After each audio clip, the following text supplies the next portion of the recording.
अस्सलाम वालेकुम। Programme special talk में मियां सैफ रहमान हाजिर खिदमत। सियासत में गहमा गहमी क्या सूरत दिखाई दे रही है, कौन कौन सी पार्टीज़ मैदान में उतरी हैं, बड़ी पार्टीज़ भी हैं, छोटी पार्टीज़ भी हैं, कहीं पे कहीं इंतखाबी निशानात की भी बात हो रही है। सुप्रीम कोर्ट की तरफ से भी कुछ हदायत जारी की गई हैं इलेक्शन कमीशन को, जिसमें पीटीआई की जो पटिशन थी उस पर भी बातचीत हुई है और उनको कहा गया कि जी आप जाके इलेक्शन कमीशन को मिलें। इसमें ताज़ा तरीन डेवलपमेंट्स भी आ रही हैं जू हम वो भी साथ शामिल करते जाएंगे और डिस्कस करेंगे। लेकिन इसके साथ साथ 2 दिन की जो है मोहलत दे दी गई है ये जो नॉमिनेशन पेपर जो हैं कागजात नामजदगी जमा कराने के लिए, और हर तरह की फिर चहमगोइयाँ हो रही हैं, क्या सराइयाँ हो रही हैं। अब भी कुछ हलकों में हमने ये भी बात करते सुना गो कि हम इस चीज़ को सपोर्ट नहीं करते, क्योंकि मुल्क का जो एक जमहूरी एक सेटअप है उसको अब मुकम्मल एक परमानेंट सेटअप है, उसकी तरफ हम जब जा रहे हैं तो हमें इन चहमगोइयों को महज दफन कर देना चाहिए। इनके आसराइयों को, इलेक्शन होंगे नहीं होंगे, और सुप्रीम कोर्ट का भी वाज़ेह हुक्म है। तो इसलिए हम ये चाह रहे हैं कि अब हम सब लोग मिलकर इस प्रोसेस को आगे बढ़ाएं और ये जो मुआशरे के अंदर एक हिजान की कैफियत है और बेचैनी, इज़्तिराब है और बेयकीनी है, इससे आप निकलें ताकि आप अपनी मंजिल की तरफ आगे बढ़ें मिन हैसुल कौम, एक कौम की हैसियत से, ना कि ग्रोह में बट के इस तरह आगे बढ़े हम। तो हमें आज एक बहुत बेहतरीन पैनल हमारे साथ है आज जो इस सारे मौज़ूआत पर बात करेंगे। तो वो स्काइप पर हमारे साथ दोनों जो मोअज़्ज़ज़ मेहमान मौजूद हैं, मैं उनका तारफ़ कराता हूँ। हमारे साथ मौजूद हैं जनाब सफदर अली खान साहब, आप चीफ़ एडिटर हैं रोज़नामा सरज़मीन, अपना यूट्यूब चैनल भी निकालते हैं और बहुत गहरी नज़र रखते हैं मामला पर। खान साहब बहुत शुक्रिया, आपने अपना कीमती वक्त निकाला हमारे प्रोग्राम के लिए। तो हमारे दूसरे मेहमान हैं जनाब मंसूर अफरीदी साहब, आप एक्स बैंकर हैं और काफ़ी गहरी नज़र रखते हैं तमाम मामला पर, हम उनको भी खुश आमदीद कहते हैं। जी सफदर अली खान साहब, मैं आप ही से आगाज़ करूँगा कि आजकल भी कुछ लोग मैंने देखा है कि ये बात करते दिखाई दी हैं, सुनाई दी हैं कि जी इलेक्शन होंगे नहीं होंगे, वो लेवल प्लेइंग फील्ड की बात, वो क्या असराइयाँ। तो ये हम क्या असराइयाँ, ये ठीक है, मुआशरे में हर तरह के लोग होते हैं, कुछ चीज़ें कुछ बाय डिज़ाइन कुछ चीज़ें फैला दी जाती हैं और कुछ हमारे खैर खा भी माशाल्लाह बहुत सी होते हैं। तो मैं चाह रहा हूँ कि अब हम इसको सब लोग हम मिलकर इसी सोच को प्रमोट करें कि अब हमने जमहूरियत को पनपने देना है और आपस में ये जो रोज़मर्रा की लड़ाइयाँ झगड़े इनको ख़त्म करके एक फायर फाइटिंग का अच्छा सिस्टम बना के हम आगे बढ़े। जनाब खान साहब, आपने अपने इंट्रो में बहुत अच्छी वजाहत के साथ और बड़ी खूबसूरत अंदाज में ये चीज़ बयान की है कि पाकिस्तान को नेगेटिविटी से निकल कर पॉजिटिविटी में जाने की बहुत ज़्यादा अशद ज़रूरत है जी। क्योंकि मुआशरे में हम जितनी भी मनफी पहलू उजागर करेंगे किसी भी चीज़ के मतलब, तो मुआशरे के लिए वो जहर कातिल आखिरकार साबित होती हैं ये चीज़ें। और अगर हम मुस्बत सोच को उजागर करेंगे तो यकीनन उसके समरात मुआशरे को ज़रूर मिलेंगे। इस वक्त यही सूरत हाल हम इलेक्शन की कह सकते हैं। इलेक्शन कमीशन ने जिस तरह भी जो भी प्रोग्राम दिया था उसके मुताबिक उसने तमाम अपने पहलू जो हैं वो कौम के सामने रखे थे और उसी के प्रोग्राम के तहत उसने अनाउंसमेंट भी की है। आपने देखा कि हल्का बंदियों की जो तारीख दी थी उसी तारीख को उन्होंने हल्का बंदियां भी अनाउंस कर दी। वोटर लिस्टें जिस तरह अनाउंस की थी वो भी हो गई। अब बाकायदा इलेक्शन कमीशन ने प्रोग्राम जो है इलेक्शन का वो भी अनाउंस कर दिया है। ठीक है। और इस प्रोग्राम पर सुप्रीम कोर्ट ऑफ पाकिस्तान ने 2 दफा मोहर लगा दी है, 2 मुख्तलिफ केसेस में। एक क्वेटा हाई कोर्ट का फैसला उनके पास आया, अपील आई उस फैसले के खिलाफ, उस पर भी उन्होंने बड़े वजाहत के साथ कहा। इसी तरह एक पंजाब से लाहौर हाई कोर्ट का एक फैसला गया, उसके खिलाफ अपील में भी सुप्रीम कोर्ट ने बड़े वाज़ेह अहकाम दिए। और वो खासम में गालिबन ये दोनों ही हाई कोर्ट्स के मुस्तरद कर दिए गए थे ना जी। जी उन्होंने उनको सस्पेंड कर दिया जी। हाँ, और साथ ही उन्होंने ये भी कहा कि अगर कोई हल्का बंदी के मतलब कोई मसला है या कोई और चीज भी है तो इलेक्शन के बाद देखेंगे। इस वक्त इस मौका पर उन्होंने कहा कि किसी भी तरह से हम लोग इस तरफ नहीं जाएंगे। इसी तरह आपने दूसरी तरफ देखा कि पाकिस्तान बार काउंसिल और सुप्रीम कोर्ट बार काउंसिल ने हाँ, भी, ये बड़ा अहम आप बात आपने नुकता उठाया जी। हाँ, एक उन्होंने भी तकाजा किया चीफ कमिश्नर के मुतल्लिक, तो उसे भी मेरा ख्याल है कि तमाम पार्टियों ने जो इस वक्त इस इलेक्शन कमीशन के हक में हैं या इनकी मुखालफत में हैं, सब ने तमाम ने ये कहा कि ये मौका नहीं है किसी के इस्तीफे का और इलेक्शन में हमें जाना चाहिए। ठीक तो है। अब तो रोजे रोशन की तरह इलेक्शन सामने आ गए हैं और नॉमिनेशन भी जमा होने शुरू हो गए हैं। तो इस वक्त तो अल्लाह के फजल से कौम का मूड बन रहा है। आज मैं अपने आबाई शहर मुरीद के गया हुआ था जी। तो वहां मैंने देखा कि 2-3 जो हमारे उधर के इलेक्शन कंटेस्ट कर रहे हैं लोग, उनके घरों के बाहर रैली की सूरत में लोग इकट्ठे हुए हुए थे। ठीक है। तो इससे और खान साहब माहौल पुरअमन था, माहौल पुरअमन जी, बिल्कुल वहां तो पुरअमन था जी। और बड़े लोगों में मैंने देखा कि अब वो जो इलेक्शन मूड है ना, वो आस्ता आस्ता बनना शुरू हो गया है। ठीक और है, ये एक बहुत पॉजिटिव चीज है। दुरुस्त है। तो आप दूसरे पहलू ये भी देखेंगे, जैसा आपने फरमाया है कि कौम को एक जितनी देर तक हमने एक विजन ना दिया, बताया ना कि हमारा ये रास्ता है, ये हमारा प्रोग्राम है, इस तरह हमने जाना है और जमहूरियत की जो बका है वो इलेक्शन से है, तो इसके लिए सबसे ज्यादा जो जरूरी है वो इलेक्शन ही है। तो तमाम लोगों को अब इसके लिए कोशिश भी करनी चाहिए और उस माहौल को सपोर्ट भी करना चाहिए कि हम लोग एक पुरअमन और एक साफ शफाफ इलेक्शन में जाएं, जो लोग मैंडेट लेके आए और उन्हें हुकूमत करने का मौका दिया जाए। दुरुस्त कहा आपने। अच्छा मंसूर अफरीदी साहब, अब आपको शामिल करते हैं इस गुफ्तगू में।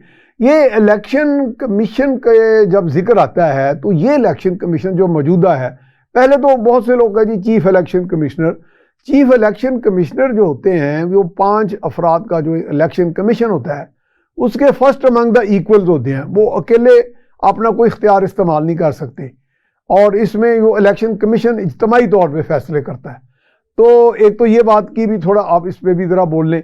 दूसरा ये मैं कह रहा हूँ कि अभी आपने बहुत ज़्यादा देर नहीं गुजरी, वो जो एक धुंध छा गई थी किसी जगह पे, और ये इलेक्शन कमीशन जो मौजूदा इस वक्त इलेक्शन कमीशन चल रहा है, इसने माजी के इलेक्शन कमीशन के मुकाबले में ज़्यादा असर्ट किया और लोगों ने बाकायदा एक शाबाश दी कि कम से कम इलेक्शन कमीशन को इतना तनोमंद, इतना मजबूत होना चाहिए कि जो बात देख रहे हैं वो कह तो दें। कम से कम माजी में तो ऐसा भी नहीं होता रहा। इससे आप क्या एग्री करते हैं या डिसएग्री जनाब? जी बिल्कुल सर, आपने सही कहा। मैं आपकी बात को आगे लेके चलूंगा कि जो इलेक्शन कमीशन का जो प्रोसेस होता है जी, वो जहां पे भी आप 2018 का इलेक्शन देख लें, जहां पे काफी सवालात उठे थे, जहां पे आपने डस्का का भी जिक्र किया, ये मैंने डस्का का किया, वो धुंध वाला जी, बड़ा सही पॉइंट आउट किया उसको। तो असल में जो इलेक्शन कमीशन से ज्यादा काम जो पॉलिटिकल इलीट है किसी भी मुल्क की, उसकी ट्रस्ट है आपस में। जब तक सियासतदानों का आपस में ट्रस्ट नहीं होगा तो इलेक्शन कमीशन इतना असर्टिव और इतना क्रेडिबल नहीं बन सकता। चाहे आप उसको देखिए, पीटीआई वाले इसमें इलेक्शन में गए थे, आपने नोट किया कि जी आरओज को जो डीएमजी है जो कि सिविल सर्विसेज है, उनकी जगह आप जुडिशरी को तैनात करें। आप जुडिशरी को चाहे तैनात कर लें, चाहे आप जो डीएमजी जो सिविल सर्विसेज है इनको तैनात कर लें, चाहे आप मरीज से फरिश्ते ले आए, लेकिन जब तक सियासतदानों के अंदर एतमाद का फुकदान रहेगा तो उस वक्त तक इलेक्शन कमीशन पे हमेशा ही सवालात उठ रहेंगे। आप जाएं पड़ोस में, तकरीबन हिंदुस्तान में आप देखें अभी भी कोई 4-5 रियासतों पे इलेक्शन हुए हैं और वो देखें वहां पे वो सिटिंग गवर्नमेंट इलेक्शंस कराती है, वो वहां पे केयर गवर्नमेंट वहां पे नहीं बनती। आपने नोट किया होगा जो मौजूदा प्राइम मिनिस्टर हैं मोदी साहब या जो रियासत में मौजूदा जो पार्टियां होती है वो इलेक्शन कराते हैं, लेकिन क्योंकि सियासतदानों का आपस में क्रेडिबिलिटी और ट्रस्ट है और उनका जो इलेक्शन कमिश्नर होता है वो भी एक सरकारी रिटायर्ड अफसर होता है, उस वजह से वो नतायज माने जाते हैं। हमारे यहाँ बदकिस्मती से शुरू से यही है कि जो भी पार्टी हारती है वो कहती है धांधली हो गई और जो पार्टी जीत जाती है वो कहते हैं इलेक्शन सही हो। जब तक सियासतदान आपस में बैठ के रेड लाइंस को ड्रॉ नहीं करेंगे कि हमने इलेक्शन को तस्लीम करना है, ठीक है, इलेक्शन एबिलिटी बहाल करनी है, जिस तरह आपने कहा कि इस दफा जिस तरह इलेक्शन कमिश्नर अपने आप को असर्टिव कर रहा है, तो ये माजी में ये चीज हमें नजर नहीं आई। माजी के इलेक्शन में देखें तो कभी जो सिस्टम बैठ जाता था, कभी जो है डस्का में वो जो धुंध छा जाती थी काम धुंध में कहीं हो जाता था।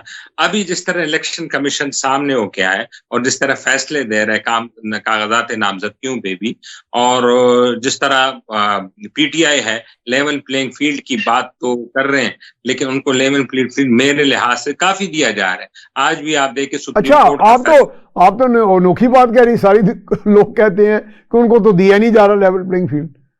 अच्छा, वही मैं जैसे आज सुप्रीम कोर्ट से उनको एक मिला जो मौका वहां से फराहम किया गया, वो तो नहीं आप कह रहे?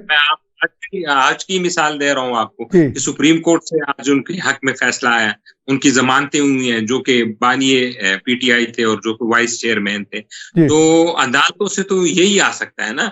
बाकी आपके कैंडिडेट्स के जो मसाइल हैं वो आपको पता है कि वो हर इलेक्शन में, हर सियासत में और हर उसमें ये चीजें आती है। वो कभी आपके पर्चे होते, कभी बैंक चोरी का पर्चा हो गया मुखालिफिन, अर्बन सेंटर्स में तो नहीं होता है, लाहौर हो गया, कराची हो गया या पिंडी हो, लेकिन देहातों में तो ये अमूमन है। आप जाएं देहातों में, मुखालिफिन एक दूसरे पे पर्चे कटवाते हैं और मुखालिफिन एक दूसरे पे मुख्तलिफ किस्म के हथकंडे इस्तेमाल करते हैं। तो वो ये मसला नहीं है कि ये कोई इलेक्शन कमीशन करा रहा है या ये सुप्रीम कोर्ट करा रही है, ये क्योंकि हमारा एक लेगेसी इश्यूज है। हम जब से मुल्क बना है तो ये एक दही जो कल्ट की सियासत कहते हैं, जो सियासत है, जो वो हमेशा कार्य फरमा रही है हमारी सियासत में और हमारे इलेक्शनों में। तो मेरी तो ये अंडरस्टैंडिंग है जो मैंने आपसे शेयर की। जी सफदर अली खान साहब, ये आपको कोई ये जिस तरह अभी बात की गई कि जी लेवल प्लेइंग फील्ड का बड़ा जिक्र हुआ, तो मैं तो कभी कभी ये कहता हूँ, इसमें मैं आपकी बल्कि रहनुमाई चाहूँगा कि हम लेवल प्लेइंग फील्ड मांग किससे रहे हैं? अदलिया से, एस्टेब्लिशमेंट से, और फिर अगर उन्हीं से मांग रहे हैं जिन्हीं पे हम एतराज़ करते हैं, तो फिर लेवल प्लेइंग फील्ड का जवाब क्या रह जाता है जनाब?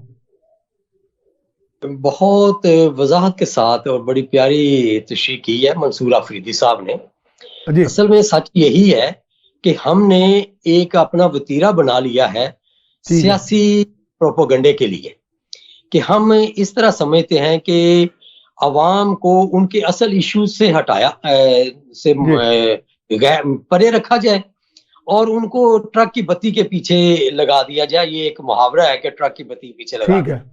उस मुहावरे पे हम शायद हमारे सियासतदान जो हैं ये अमल करते हैं कि असल इश्यूज को छुपा लेते हैं। तालीम, सेहत, आमदोरफ्त के ज़राए, मुल्क की इकॉनमी, मुल्क के अंदर डिस्ट्रस्ट और जिस तरह के मुल्क में अखलाकियात का जनाजा इस वक्त निकला हुआ है, उन चीज़ों पे आप देखें कितनी बात होती है।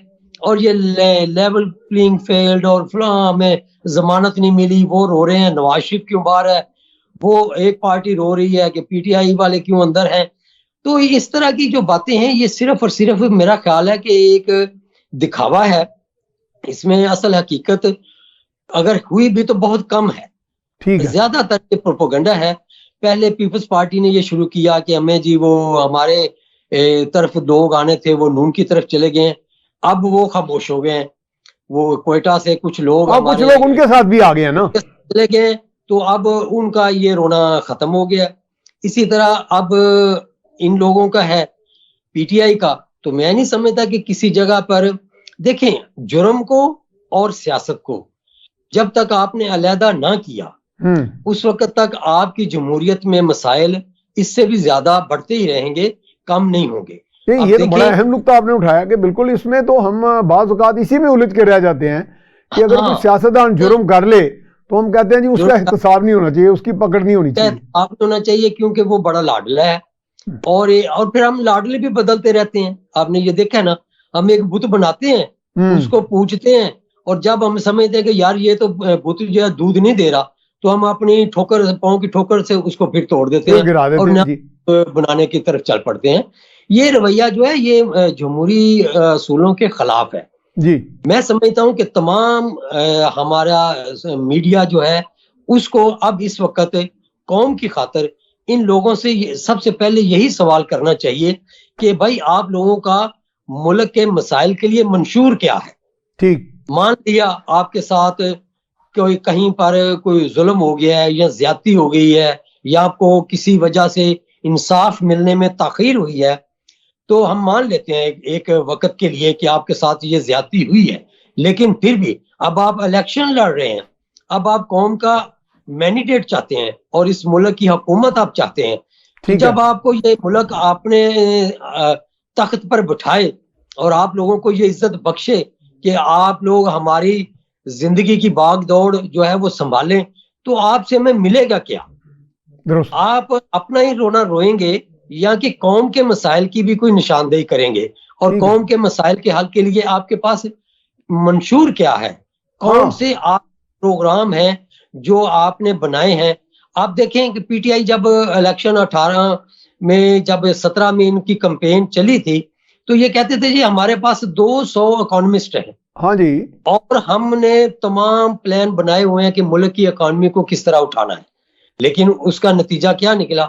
इसी तरह जब ये 13 जमातों की हुकूमत आई 16 माह के लिए, तो इन्होंने भी इकोनॉमी के लिए क्या किया आप देख सकते हैं।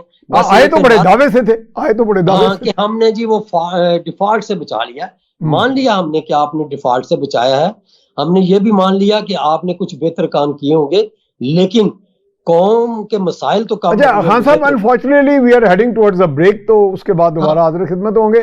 नाज़रीन, अब हम जा रहे हैं एक ब्रेक पर, ब्रेक के बाद दोबारा आपसे बात होगी। जी, ब्रेक के बाद आपको खुशामदीद कहते हैं। हमें स्टूडियो में अभी ज्वाइन किया है जनाब डॉक्टर तारिक जावेद तारिक। आप पाकिस्तान मुस्लिम लीग नून की तरफ से उनके रिजर्व सीट्स के माइनॉरिटीज़ के उम्मीदवार हैं। हम आप उनको खुशामदीद कहते हैं। इनकी बहुत खिदमात हैं इस पार्टी के लिए, एज एडवोकेट भी, सीनियर लॉयर भी, और जो उनके कायद हैं पाकिस्तान मुस्लिम लीग नून के, उनकी लॉयर टीम के भी एक अहम हिस्सा रहे हैं। ये हम आपको खुशामदीद कहते हैं। और हमें स्काइप पर ज्वाइन किया है और पहले से वो हमसे बात कर रहे हैं जनाब सफदर खान साहब और मंसूर अफरीदी साहब। जी डॉक्टर साहब, आपको वेलकम करते हैं। Thank you. तो ये इस वक्त माहौल को बन रहा है कोई इलेक्शन का? हमें लोग अक्सर सवाल करते हैं कि जी कोई गहमा गहमी नहीं है। शायद लोगों को एक आदत पड़ गई है कि सड़कों पे जुलूस निकले हों, बड़े बड़े जलसे हों, तो उसको माहौल कहते हैं। लेकिन जबकि मेरा ख्याल है इलेक्शन पे नॉमिनेशंस भी हो रही हैं, पेपर्स भी फाइल हो रहे हैं। इलेक्शन कमीशन ने 2 दिन की मोहलत भी दे दी है। और आज सुप्रीम कोर्ट ने बल्कि आपके एक मद्दे मुकाबल जो है पीटीआई वालों को भी कहा कि इलेक्शन कमीशन को मिले। उसकी कोई लेटेस्ट अपडेट है तो वो भी नाजरीन को बता दें। बाकी आप योर टेक।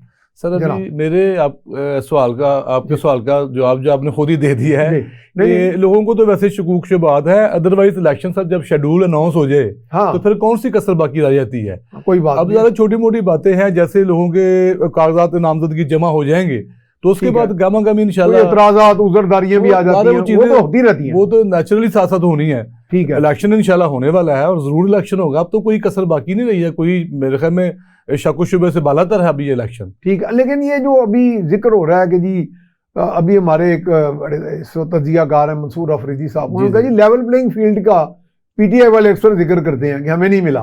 वो कहते हैं मिल ही होने रहा। सर लेवल प्लेइंग फील्ड अब कैसे उनको मिलेगा? हाँ, ये क्या मतलब उन्होंने उन्होंने खुद कभी लेवल प्लेइंग फील्ड दी नहीं है, इसलिए उनको शक है।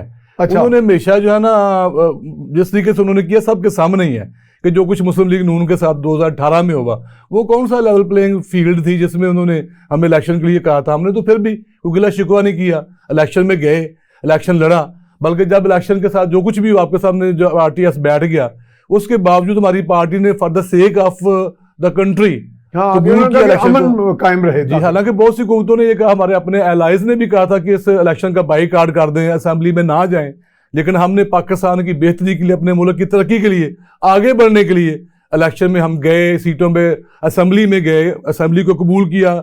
उस बंदे को जिसको कि कोई मैंडेट अवामी नहीं था, जिसको लाया गया, उसको भी हमने कबूल किया पाकिस्तान के लिए, अपने मुल्क की बेहतरी के लिए। यानी कि बजाय हमने कहा कि हम झगड़ा शुरू करने की बजाय जी अमन की तरफ चलें। जी बिल्कुल। आपका फोरकास्ट क्या है as a Noon League worker के अलावा? दिखाई क्या दे रहा है? हंग पार्लियामेंट होगी, कोई मेजॉरिटी कौन सी पार्टी?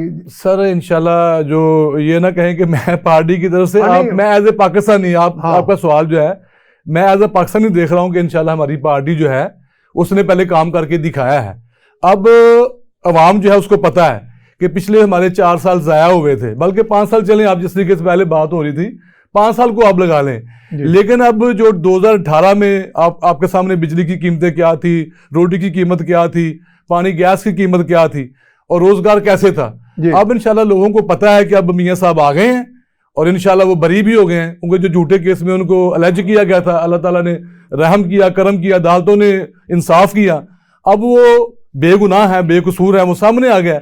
तो अब इलेक्शन होने जा रहा है और लोगों को हमारी साबका कारकर्दगी का पता है और अब इंशाल्लाह नून लीग जीतेगी और मैं ये तोको रखता हूं कि इंशाल्लाह 2/3 मेजॉरिटी से जीतेगी। चले, अच्छा सफदर अली खान साहब, ये आप मेरी आवाज सुन रहे हैं? सफदर अली खान साहब, जी जी, सफदर अली खान साहब, आपका फोरकास्ट क्या है? कोई हंग पार्लियामेंट दिखाई दे रही है या ये जो एक शोर मचाया जा रहा है कि किसी पार्टी को उसके उम्मीदवारों को कागजात नामजदगी लेने नहीं दिए जा रहे, जमा कराने नहीं दिए जा रहे, ये भी प्रोपेगेंडा है? क्योंकि खास तौर पे एक जमात तो आपने देखा है वो प्रोपेगेंडा ऑफेंसिव की, बम्बार्डमेंट की बड़ी माहिर है थ्रू सोशल मीडिया या अपने जो भी उनके प्रोपेगेंडिस्ट हैं।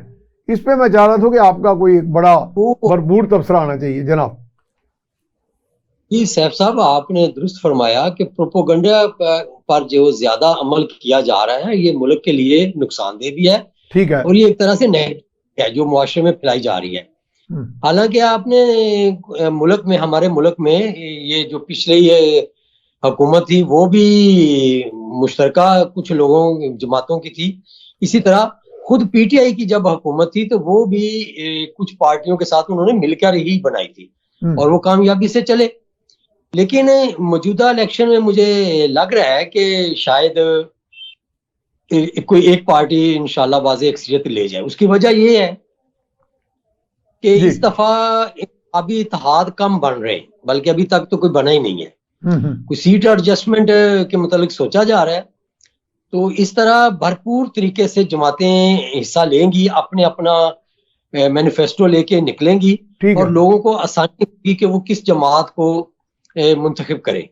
और मैं समझता हूँ कि एक जमात की ही हुकूमत होगी और होनी भी एक ही चाहिए ताकि उसको फिर लोग पूछ सकें। अभी तो ये है कि वो अपना बर्डन अपने कंधों से उतार के दूसरों के कंधों पर रख के निकलने की, पतली गली से निकलने की कोशिश कर रहे हैं। ठीक है, लेकिन आइंदा ये नहीं होना चाहिए। रिस्पॉन्सिबिलिटी का जो है वो तयन होना चाहिए और उस जिम्मेदारी को निभाने के लिए भी वो खुले ज़हन से लोगों को आना चाहिए और अपना फ़राइज़ को कौम के हक में ज़रूर और ज़रूर बुरकार लाते हुए उसको अदा करें।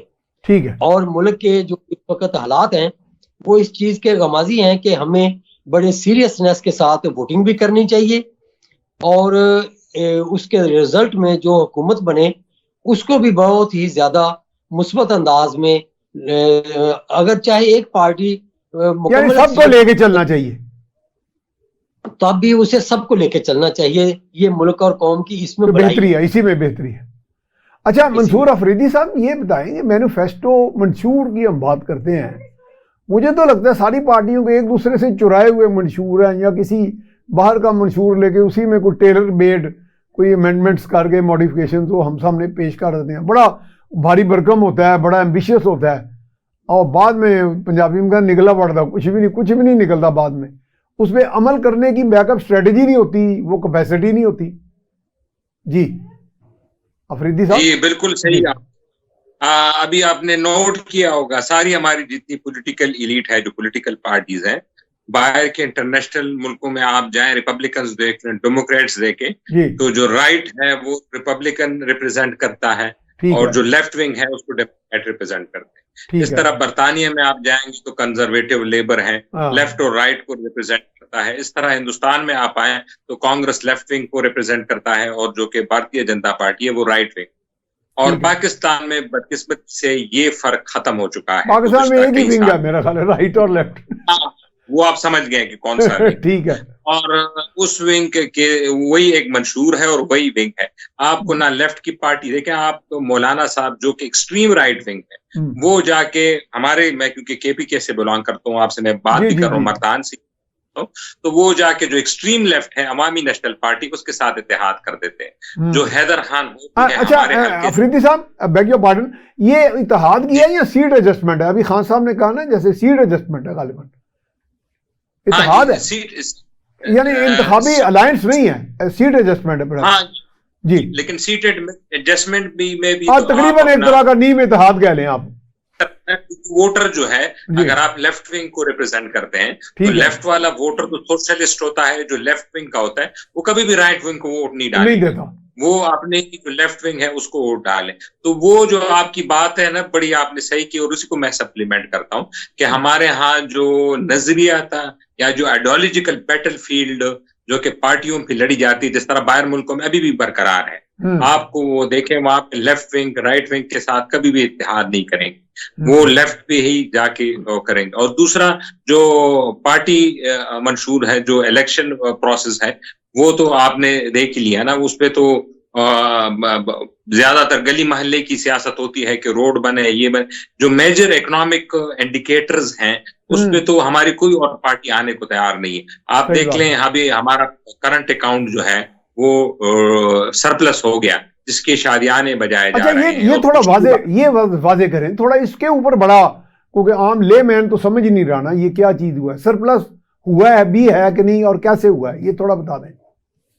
हाँ जी, सरप्लस के जो आप कह लें जो आइडियली सरप्लस होता है, हाँ। कि सरप्लस कैसे होना चाहिए, उसका तो आइडियली जिस तरह चाइना का है, जापान का है, कोरिया हाँ। के, कि आपकी एक्सपोर्ट ज्यादा हो, इतनी एक्सपोर्ट हो कि वो इंपोर्ट जो आपकी, वो अगर आप 10 रुपए एक्सपोर्ट कर रहे हो तो आप इंपोर्ट 6 रुपए कर रहे हो, यानी 4 रुपए आपके पास बच गए सरप्लस, आपके पास बच के आ जाते हैं। तो ये होता है। अगर इससे भी ना हो तो फिर आप सर्विसेज सेक्टर में देते हैं, जिस तरह आप जाके हिंदुस्तान देख लें, उनके इंपोर्ट एक्सपोर्ट में डेफिसिट है, लेकिन जब उनका आईटी आता है, इंफॉर्मेशन टेक्नोलॉजी का एक्सपोर्ट आता है, तो वो वहां से कवर हो जाता है। और जिन मुल्कों के पास ये दोनों चीजें ना हो तो वो जाके फिर फॉरेन डायरेक्ट इन्वेस्टमेंट आता है वहां पे, एफडीआई जिसको कहते हैं, एफडीआई उस मुल्क में आती है और उनका जो डेफिसिट होता है वो कवर होता है। लेकिन बदकिस्मती से हमारे मुल्क में जब भी सरप्लस हुआ है वो इन तीनों पैराहों पे कभी भी नहीं हुआ, ना हमने एक्सपोर्ट बढ़ाई है, ना हमारे जो आईटी रिलेटेड या सर्विस इंडस्ट्री है उसमें ग्रोथ हुई है, और ना कोई फॉरेन डायरेक्ट इन्वेस्टमेंट इतनी ज्यादा आई है। सीपैक की तो है ना, CPEC is one of them example, लेकिन उससे वो फायदा हम नहीं ले पाए जो लेना चाहिए था। और आपको मैं बता दूं, जो इस दफा सरप्लस हुआ है वो हमने इंपोर्ट्स को कट किया है। जब आप इंपोर्ट्स को आप कट करते हैं, उससे नुकसान ये होता है कि आपका जीडीपी जो है वो 5-6% से नीचे आके 1-2% पे चला जाता है, और उससे आपकी जॉब्स लॉसेस होती हैं, रोजगार के मौके खत्म होते हैं, और दूसरा ये जो आपको कस्टम ड्यूटी टैक्स की सूरत में वो रेवेन्यू भी शॉर्टफॉल हो जाता है, वो रेवेन्यू भी नीचे चला जाता है। तो ये हमें सही है, ठीक है, डेफिसिट हुआ, सरप्लस हो गया, हमारे पास डॉलर ज्यादा आ गए, हमें आईएमएफ से ज्यादा पैसे नहीं लेने पड़ेंगे, लेकिन इस पे मेरे ख्याल में इतने शादियाने नहीं बनाने चाहिए, हमें लॉन्ग टर्म मेजरमेंट लेने चाहिए। दुरुस्त है जी। डॉक्टर तारक जावेद तारक साहब जी साहब, तो अब कोई पार्टी नजरियाती रह गई है? कोई नजरियात का, जैसे अभी बड़ी अच्छी बात हमारे दोस्तों ने की, अब तो ऐसे लगता है सारी पार्टियों को एक ही जैसा नजरिया है। इसी तरह बयानिया में कुछ कोई किसी की बात पकड़ के उसके मुखालिफ प्रोपेगेंडा बनाता है, वो बयानिया बन जाता है।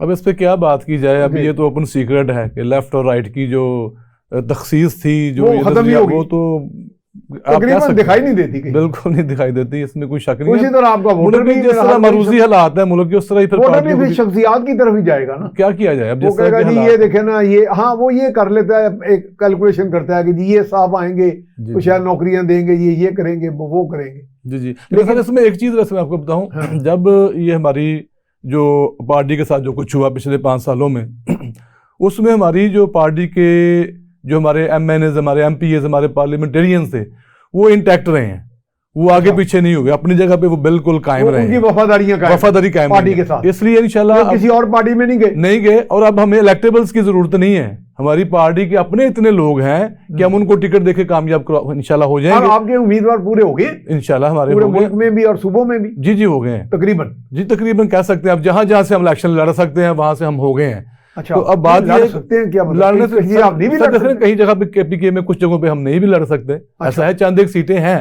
तो लेकिन ये कि जो ज्यादातर सीटें हैं उस पर हमारा जो है वो फैसला हो चुका हुआ पार्टी का, क्योंकि मियां साहब डेली बिला नागा 10 घंटे पार्लियामेंट बोर्ड का भी हाँ जी बहुत वो टाइम दे रहे हैं, बहुत ज्यादा। अभी हमारे कल इंटरव्यूज हुए थे माइनॉरिटी के, उन्होंने 5-6 घंटे हमें दिए थे। तो इसलिए बड़ी मतलब बारीक बीनी से मियां साहब जो है, मैंने 1-2 बोर्ड उनकी मीटिंग अटेंड की हुई है और पार्टीज की भी इस तरह। जी उसमें हम देखते हैं, ऑब्जर्वर हमें बुला लेते हैं। इसलिए मैं समझता हूँ कि हमारी जो पार्टी, जैसे पहले भाई ने कहा था कि जी कोई भी पार्टी एक जीत जाएगी, मैं समझता हूँ कि हमारी पार्टी, हम क्लेमेट है, हम क्लेम करते हैं कि इंशाल्लाह मुस्लिम लीग नून जो है वो वाज़ेह से जीतेगी। खान साहब चूंकि सीनियर जर्नलिस्ट है ना, नहीं वो तो अभी इस तरह किसी को एकदम उनका कहना फर्क है, नहीं देना चाह रहे, मैं पॉलिटिकल वर्कर हूं, उनको पता है यानी कि बात जी। लेकिन सर ये ओपन सीक्रेट है, हमारी पार्टी इंशाल्लाह वाज़ेह अक्सियत से जीतेगी, आप देखेंगे, क्योंकि हम ग्राउंड रियलिटी, हम ग्राउंड में रहते हैं, हमें पता है। अच्छा सफदर खान साहब ऐड कर दूं? जी आप आइडियोलॉजी और ऐड हो गई सर इसमें, सॉरी मैं आपकी बात काट, जी नहीं करें। एक और आइडियोलॉजी ऐड हो गई है। हाँ। एक आप सेंटेंस दे देता हूँ आपको। हाँ। वो है जी बढ़ गया आइडियोलॉजी। अच्छा, नई आइडियोलॉजी ये आप ही के वो सूबे के हैं, वो जो साहब हैं जी जिन्होंने नई टर्मिनोलॉजी, जिन्होंने ये अरस्तुआना किस्म की इख्तरा की है। जी सफदर खान साहब, ये बढ़ गया क्या हो गया? आप देख लें कि हम किस तरह की टर्मिनोलॉजी पे खुश होते हैं और अंदाजा करें इसको कितने प्यार से इस्तेमाल कर रही है। हाँ। लेकिन बात अफरीदी साहब ने बहुत अच्छी की कि मुल्क में जब तक हम एक हकीकत पसंदाना माहौल पैदा नहीं करेंगे, दुरुस्त, और तब तक हमारे मसाइल का हल कोई नहीं है। ये जो हमारा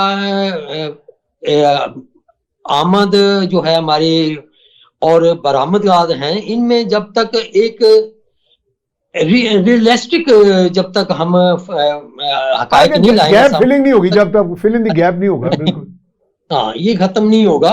हमें अपनी एक्सपोर्ट बढ़ानी होगी। उसके लिए फिर इन जमातों का ही फर्ज बनता है कि ये एक कौमी पॉलिसी लेके आए कि हमने अपनी ग्रोथ को किस तरह बढ़ाना है।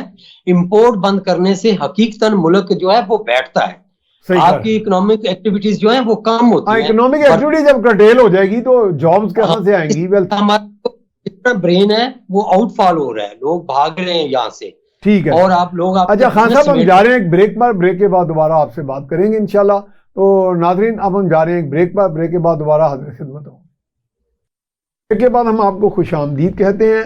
जी डॉक्टर तारिक जावेद साहब, ये बताएं कि मिनॉरिटीज पाकिस्तान का एक बहुत अहम, मैं हमको सतून कहते हैं। जी मैं तो मिनॉरिटीज का लफ्ज कहना पसंद ही नहीं करता। जी वी आर ऑल पाकिस्तानी। बिल्कुल। और हमारे कायद आजम लहरहमा वो तो बाकायदा कहते थे ना कि हम सब लोग अपनी अपनी रिलीजन को, अपनी अपनी फेथ को अडियर करते हुए, जी we are first Pakistani and in the end Pakistani as well. जी बाकी जो हमने तफरीक बना ली है, चले उसको बफर से मवाल गुफ्तगू के लिए हम कह सकते हैं कि मिनॉरिटीज का पाकिस्तान मुस्लिम लीग के जो है आपके नून का मैनिफेस्टो में क्या रोल है, क्या आगे उनके लिए आप कोई उनके लिए फैसिलिटेशन ला रहे हैं, क्या उनकी प्रमोशन के लिए, सर बात यह बेटरमेंट के लिए क्या प्लान है? जी सर देखें, जो माइनॉरिटी है उसमें हिंदू और मसीह जो है ना वो गालिब अक्सरियत है। ठीक है। अभी इस वक्त जो मौजूदा वोट है ना, हमारे 17 लाख क्रिश्चियंस के हैं, 17 लाख हिंदुओं के हैं। अच्छा। और बाकी हमारे जो सिख कम्युनिटी है, कैलाश या दूसरे भाई वगैरह, वो भी साथ मिला के ये 40 लाख बन जाता है। ये कह सकते हैं, अब इतना वोट है। ठीक है। तो अब मरियम बीबी ने हमारा एक माइनॉरिटी विंग जो है उसको दोबारा जो है री एस्टैब्लिश किया है। अच्छा। क्योंकि वो चीफ ऑर्गेनाइजर हैं, तो उन्होंने जो माइनॉरिटी को बड़ा एक्टिवेट किया है। और हमने ये गुज़श्ता कोई 4 महीने में पूरे पंजाब में कुछ 27,841 लोग जो हैं उनको एज ए कोऑर्डिनेटर हमने बनाया है। अच्छा। मरियम बीबी के कहने पे, उनकी क़यादत में अनुशा रहमान, राहिला खादम हुसैन, वो मिनॉरिटी की चीफ ऑर्गेनाइजर हैं। ठीक है। तो अब हमने ये सर जो हमारा जो वोट है, हर सीट पे हमारे वोट है, और हमारे जो वोट है वो कास्टिंग वोट है। अच्छा। वो इंशाल्लाह और मुस्लिम लीग नून को पढ़ेंगे। गालिब अक्सरियत जो है दोनों कम्युनिटीज की, अब वो जो अब जो कास्टिंग ऑफ द वोट है जी जी वो जुदा गाना नहीं है, अब तो minorities can participate as normal citizen. नहीं सर, बिल्कुल ये जुदा गाना नहीं है, ये जॉइंट है। हम डायरेक्ट जो है वो अपने मुसलमान एज एनी अदर सिटीजन जी जी किसी को भी हम वोट देते हैं, तो इसलिए वो माजी से डिफरेंट है जी। अब हाँ जी सर, वो मैं अगर बताऊं तो फिर वो इसमें यह है कि 85, 88, 90, 93 और 97 के इलेक्शन सेपरेट थे। अब 2002, 2008, 2013, 2018 और 2023 ये जो इलेक्शन है, ये जो हमारे ज्वाइंट इलेक्शन हाँ जी, अब इकट्ठे ही हैं। अब ये है कि हमारे जो वोट हैं वो समझ लें कास्टिंग वोट है, जिस भी उम्मीदवार को हमारे वोट जाएंगे वो जीतेगा। इस दफा आप देखेंगे रिजल्ट बहुत अच्छे आएंगे। माइनॉरिटी का वोट जो है आप कह सकते हैं 70 से 80%। अच्छा, सिर्फ नून को जाएगा, बकाया बाकी जमातों को जो है वो बेशक उसको वो बांट लें, लेकिन इससे भी ज्यादा हमारा वोट जो है वो ठीक है मुस्लिम लीग नून को जाए। इसलिए मैं कहता हूं कि हमारी पार्टी जो है वो हर सीट पे गालिब अक्सरियत से जीतेगी, आप देखेंगे। मंसूर अफरीदी साहब ये बताएं कि ये हमें नून लीग के कुछ लोग बताते थे कि उनके एक दौर में, एक मुख्तलिफ अदवार में जब उनकी हुकूमतें नहीं हैं, तो हमारी एक्सपोर्ट ने एक $30 बिलियन का जो है ना ऑल टाइम हाई जो है उसको टच किया था, उस मार्क को। ऐसा है कोई आपके नोटिस में बात? जी हाँ, इनके दौर में भी हुआ था। अच्छा। और बाद में जो पीटीआई की गवर्नमेंट है उनके दौर में भी हुआ था। अच्छा। $30 अरब जो मर्चेंडाइज इंपोर्ट है अच्छा। वो नहीं थे, merchandise import plus services sector को मिला के, तो ये $30 से $32 अरब एक्सपोर्ट। लेकिन सर आपको पता है हमारे मुल्क की इकोनॉमी का साइज है ना, जो पॉपुलेशन है हमारी 24 करोड़ की, जो यहाँ पे है, यहाँ $30 से $35 अरब में कुछ नहीं होगा। आप देखें ना, वियतनाम इतना हमसे कोई 5 गुना छोटा मुल्क वो कोई $250 अरब एक्सपोर्ट कर रहा है, 220 से 240 अरब एक्सपोर्ट। आप जाएं जापान देख लें, 1 ट्रिलियन एक्सपोर्ट कर रहा है। हम अपने जो साइट है जो 20 करोड़ का मुल्क है, मैं उसकी बात कर रहा हूँ। बांग्लादेश देख लें, वो भी 60-70 अरब पे पहुंच चुका है। तो हमें 30 से $35 अरब इससे निकलना पड़ेगा। हमें एक ब्रॉडर विजन, एक मुल्क के लिए एक लॉन्ग टर्म विजन अडॉप्ट करना पड़ेगा। पिछले 2022 की जो हिंदुस्तान की फिगर आई है वो कोई सर्विसेज मिला के $722 अरब है। वो हमसे आबादी में तकरीबन 6 गुना बड़ा है। तो अगर हम 6 गुना एक्सपोर्ट लगा लें तो वो 120-130 अरब होने चाहिए, उनके $750 अरब है। चाइना भी हमसे 6 गुना बड़ा है, उनका $3.7 ट्रिलियन एक्सपोर्ट्स है। तो हमें तो कोई इतना विजन चाहिए कि ये वाली एक्सपोर्ट जो है 30 से 35 अरब, ये हम विशेष साइकिल में ऐसे ही फंसे रहेंगे और हमें दोबारा आईएमएफ के पास जाना पड़ेगा। क्योंकि आईएमएफ के पास हम क्यों जा रहे हैं? इसलिए जा रहे हैं ना कि जो करंट अकाउंट डेफिसिट की वजह से जो हमें रिजर्व हमारे बिल्ड नहीं हो रहे, खत्म हो रहे, उसी को लेने जा रहे हैं ना। ये कोई करप्शन, अक्सर जो पीटीआई वाले दोस्त हैं बाकी हैं वो ये प्रोपेगेट करते हैं, नैरेटिव फैलाते हैं कि जी करप्शन की वजह से जो करंट अकाउंट डेफिसिट है वो कभी भी करप्शन की वजह से डेफिसिट में नहीं जाता। वो आपकी आवाम जो इंपोर्ट करती है बाहर से, उसी की वजह से वो डेफिसिट में होता है, उसका करप्शन से कोई ताल्लुक नहीं होता। तो जब तक हम एक्सपोर्ट नहीं बढ़ाएंगे और इंपोर्ट को करते आपने तो करप्शन की मिट्टी सारी एक्सप्लोड कर दी है पकड़ के। जी वो तो पीटीआई का तो मेन फोकस इस बात पे था कि जी हमारे अलावा इस सारे मुल्क करप्ट है। तो आपने कहा जी corruption is not, corruption issue तो है बहुत बड़ा, लेकिन नो डाउट। तो सफदर खान साहब, ये एक बयानिया जो बिल्ड अप किया जा रहा है कि जी करप्शन, तो करप्शन के साथ बात यह है कि करप्शन का तो खात्मे के लिए एक निज़ाम इंसाफ तो मौजूद है आपके पास। सन 47 में पाकिस्तान बना, साथ ही मारते वजूद आपका प्रोमलगेट हो गया एंटी करप्शन एक्ट 1947। उसके बाद इतने इसमें तजर्बात किए गए, स्पेशल पुलिस बनाई गई, फिर एफआईए बनाई गई, फिर एफआईए के वही एक्ट को पॉलिश करके आगे एहतसाब ब्यूरो बना दिया गया। तो उसका भी सम टोटल क्या हुआ? बजाय कि हम निज़ाम इंसाफ में जो खराबियां, जो आपके सदाद बदनवानी का निज़ाम है, उसको बेहतर करते हम एक के ऊपर एक बड़ा सा एक ढांचा बनाते गए और वो ढांचे जो हैं वो जाके धड़ाम से गिरने शुरू हो गए और वो रिजल्ट ही कोई नहीं दे रहे, और उसमें भी करप्शन की सुने दास्तानें सामने आ रही हैं। आप जनाब, ये जैसे अफरीदी साहब ने फरमाया, बात ये है कि हमने दयानतदारी से कोई काम करने की कोशिश नहीं की।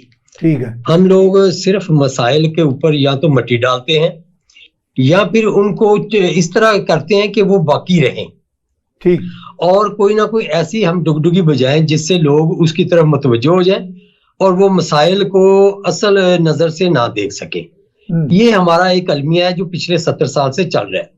अदारे के ऊपर अदारा बनाने का कोई फायदा ना कभी हुआ है ना होगा, ठीक है। और पाकिस्तान में अमली तौर पे देखा है ना ही उसका कोई फायदा ताहाल हमें हो रहा है। सिंपल सी बात है कि कवानीन पर अमल से कुछ ना कुछ बनेगा, जैसा कि अल्लामा साहब ने फरमाया है कि अमल से जिंदगी बनती है, जन्नत भी जहन्नम भी। बिल्कुल। पर ये जब तक हम अपने किसी भी कानून पर अमल ही नहीं कर रहे और हम मसाइल को या तो अंडर दी कारपेट कर देते हैं या उनकी डुगडुगी बजाना शुरू कर देते हैं कि लोग मतवज्जा हों और वो ये समझें कि ये बड़े हमारे मुहिब हैं और ये बड़ा हमारे लिए काम कर रहे हैं, जबकि आप देखते हैं कि वक्त जब गुजरता है तो पीछे सिर्फ राख ही रह जाती है और कोई मसला हमारा हल नहीं होता। बदरमानी में देख लें हमारा इस वक्त दुनिया में क्या नंबर है, हर साल हम एक आधा पॉइंट मजीद नीचे गिर जाते हैं। निज़ाम इंसाफ जो है हमारा वो 129वें नंबर पे इस दफा आया है। ठीक है। इसी तरह करप्ट तरीन जो अदारे के मसाइल आए हैं वो भी हमारे ही नंबर जो है वो टॉप पर है। वजह उसकी यही है कि हम दयानतदारी से अपने मसाइल को हल करना नहीं चाहते और जो हमारे मरवजा कवानीन है आप देखें कि वो 100 साल पुराने हैं, उन्हीं में हम थोड़ी बहुत तब्दीली करके तो डंग टपाओ पॉलिसी चला लेते हैं, जबकि हम उनमें कोई भी ऐसी कोशिश नहीं करते जो पायदार मसाइल का हल हो।